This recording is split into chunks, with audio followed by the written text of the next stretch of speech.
وذبح وانحنى بالصليب وانفصلت نفسه عن جسده، إذ لاهوت لم ينفصل قط لا من نفسه ولا من جسده، وطعن في جنبه بالحربة وجرى منه دما وماء غفرانا لكل العالم.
والشعب مع الشعوب والنفس مع الجسد، وفي اليوم الثالث قام من بين الأموات.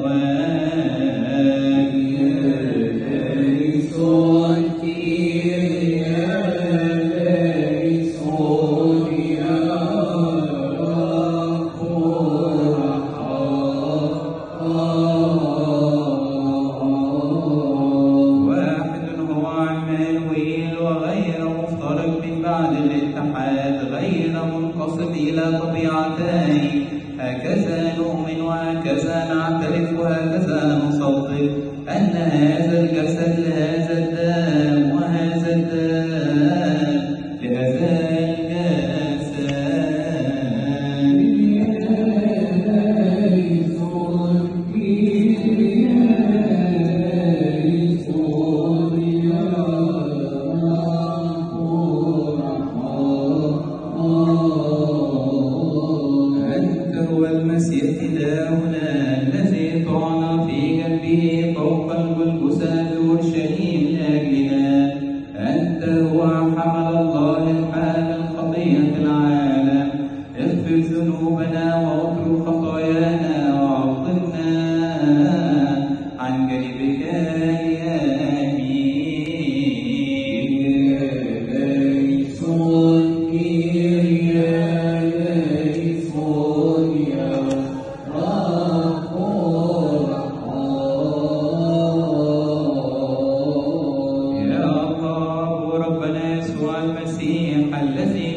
ومن ألوف ربوات قدام الناطقين تعظم، الذي يقدس ويكمل القرابين وتكمل جميع الأثمار التي قدمت لك راحة لذيذة.